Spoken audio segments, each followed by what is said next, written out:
Hello, this is Manos Poulakis from Minneapolis Heart Institute introducing Dr. Stelios Pexaras from Coburg Clinic in Germany. Dr. Pexaras is an outstanding expert in CTO PCI, and he will present case 51 for the second edition of the manual of CTO Interventions. This is a case for retrograde LAD recanalization using the Antegrade microcatheter propping technique. Stelios, please go ahead. Thank you, Mano, first of all, for your kind invitation and allowing me to present this case for your book. This is a retrograde LAD recanalization where I use the Antegrade microcatheter probing technique. So this is a male patient, 55 years old. He was a smoker. He has hypertension, hypercholesterolemia, family history for ischemic heart disease. And in his previous medical history, we found out that he had an ischemic heart disease, three-vessel disease actually, with previous PCI in the LAD, circumflex, and RCA. And he presented to us first with an inferior STEMI, where we actually treated the right coronary artery under impeller hemodynamic support. The coronary angiography at that time revealed a thrombotic occlusion of the RCA, and actually also the LAD and the circumflex had chronic total occlusions both. So this is the end result of the first procedure. You can appreciate that we used also the impeller hemodynamic support. We had a quite good coronary angiographic result in the first case. And this is what we show actually from the left system, which is pretty much nothing. There is a chronic total occlusion of the circumflex. The LAD is collateralized, but it is unclear from where the collaterals are coming. And we plan this patient for a chronic total occlusion PCI. So this is the index procedure. We choose a bifemoral approach plus a radial for eventual ping-pong. An Antegrade guiding ADU was used, and we also used the PHP heart-made pump from the St. Jude. And the microcatheters that we used was the Turnpike LP, the short and the long version, Antegrade and the Retrograde respectively. So this is the first coronary angiogram of our index procedure. You can see the left coronary artery and the heart-made pump in this case.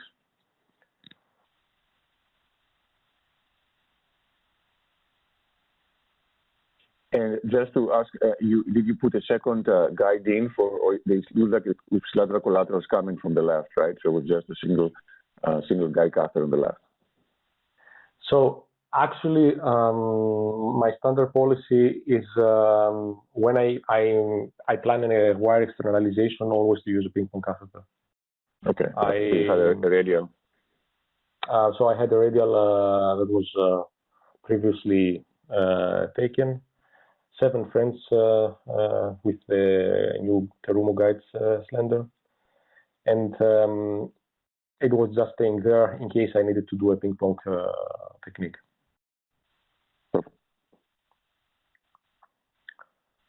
So in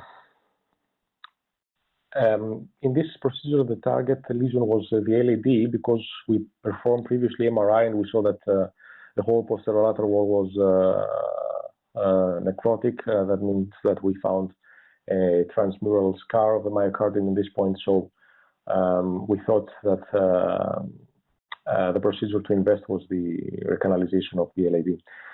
You can appreciate there are some epicardial collaterals, but there are also some septal collaterals coming from the proximal LAD, and they are actually connecting the proximal LAD to the distal LAD. What I did in the beginning was actually to probe the proximal part of the occlusion. It was quite unclear, the proximal CTO cap, so I just put a Gaia second wire in this case where the calcium was, going substantially blind, with the support of Turnpike LP.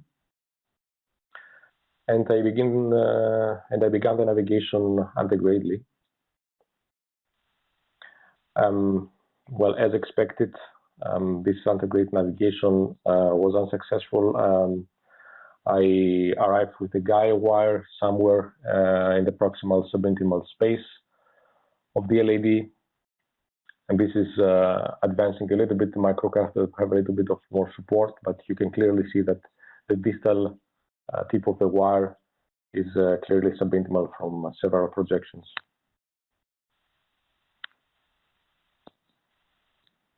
Yeah, it looks like the wire might be a little too far off, actually, distally. For proximal, it's not too bad, but then when you go further down, it seems like it's separating. Maybe it's going in the diagonal branch. But this is very nice. So you resolve the ambiguity essentially by looking at the calcium on the wall of the vessel, looks like. And then you got started initially well, but now you've got subintimal, it looks like. Yeah, I mean, the proximal puncture was not an issue. If I felt that it was an issue, I would have used an IVUS guided puncture, but this was clearly the calcified part where you have to puncture. The distal part was actually the main problem in this case. So there's another projection. After this, we decided relatively quickly to change to tip injections from the first septal in order to confirm the connection between the septal and the LAD. You can see there is this kind of septal branch here, and this is actually an almost 90-degree angulation here, and is connecting with another 90 degrees and 90 degrees angulation to the distal part of the LAD. Well, unfortunately, in Europe, we do not have still the Suo 03 wire from Japan, so I used a conventional Sion wire. And just by advancing a little bit, the retrograde microcatheter, the tip of the wire just jumps inside the distal LAD. And this is where we advanced until the middle part of the LAD. Perfect. That was very nice. You said the Sion wire. Is it your typical wire for the retrograde, or you use the filter FC sometimes, or the XTR? Well, I must say that typically I'm trying to begin with Sion because I think this is the currently safest option. Well, in case we have very tortuous collaterals and I'm in septal, I'm trying to use sometimes the XTR. Sion Black, I use it just for epicardial collateral closing, and when I have difficulties with septal, when I need a polymeric jacketed wire. Wonderful. So this should be advanced. Then what I did is to bring the microcatheter to the distal part of the LAD and to make a small tip injection because I wanted to identify if there was a possibility to advance true to true lumen retrogradely. But here I think this is a confirmation that the CTO was more than 20 millimeters long, and we probably had a few chances to go true to true retrogradely. So I just left the Antegrade wire there, and I begin knuckling and trying to bring the retrograde microcatheter as close to the Antegrade wire. And this is an Antegrade knuckle that forms under the support of an Antegrade microcatheter that comes inside the CTO now. And here you see I would draw the Antegrade guide wire, and I'm trying to perform the communication with the Antegrade subintimal space. This is another small knuckle. This is a Fielder XDA guide wire used antegradely, and retrogradely I have a Gaia wire, the Gaia second that I used before for the Antegrade approach. Perfect. So it looks like you got a true to true. I mean, you got a crossing into the true lumen. Did you put a balloon into the Antegrade wire, or it just happened? No, well, I think this is a true to true lumen crossing here. I never put a balloon in order to perform the crossing. I mean, I think that the knuckling kind of greatly did the job. And the retrograde microcatheter actually in this point jumped inside the true lumen of the proximal LED. Perfect, and it's very common, I think, for going retrograde into the LAD as a target vessel. Many people like to put a guide liner into the proximal LAD so that if you go subintimal, you don't create any injury of the left main. But in your case, I think you were well into the LAD when the reentry happened, so then you didn't have to worry about that. Well, absolutely. I think this is a very nice point you make here. It's the safest option, of course, to bring a guide liner antegradely, or at least to make an IVUS guided reentry. But in this case, the reentry wire was, I exchanged the reentry wire to SC on blue, which is 0.5 grams of the tip, and just straightly went outside into the Antegrade guiding. So, now you mentioned you're doing a ping-pong, you advance the wire into another second guide catheter? So regularly when I'm planning to perform, as I said, wire externalization using an ipsilateral collateral, or I'm using the tip-in technique, or I'm trying to use a ping-pong catheter in order to minimize the shear stress and to enhance control in this case. So as you already appreciated, here is the second ABU catheter that comes to take its place as a ping-pong catheter. And this is actually the wire that is already externalized. We performed some initial balloon dilatations of the whole part of the LED. This is a bigger balloon. And this is another dilatation more proximally. Again, dilatation. And this is actually a projection where I put it because sometimes you have the impression that the distal part of some septals is epicardial, and I think this is actually the confirmation, because you can see in this point the myocardial wall, which is actually jumping. So that means that at least a part of this septal probably could have been epicardial, but of course this is an angiographic confirmation. I'm not quite sure about that.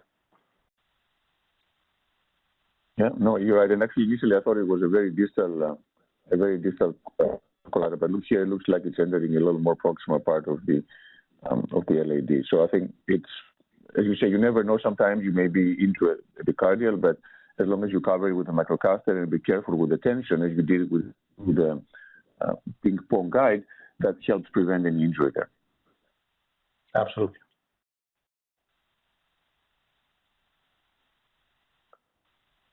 Wonderful. So after this, we performed stent implantation. These are actually long 2.5 or 275 sirolimus drug-eluting stents. And this is the first Antegrade injection I performed in order to visualize if there was any kind of issue there. Well, indeed, in this kind of cases now we have a relative problem, which is, of course, that we stented from here up to here, and then we have the bifurcation problem, and you don't want to stent actually over the retrograde microcatheter, and you don't want even to take the retrograde microcatheter behind in order to protect your collateral. So we performed here the Antegrade probing technique, which is what really happened is that I pulled up the retrograde microcatheter using a trapping balloon up to the guiding catheter, and then I took out the externalized guide wire. I left the microcatheter alone, and then integrately I put a Sion wire inside the microcatheter down to the LED.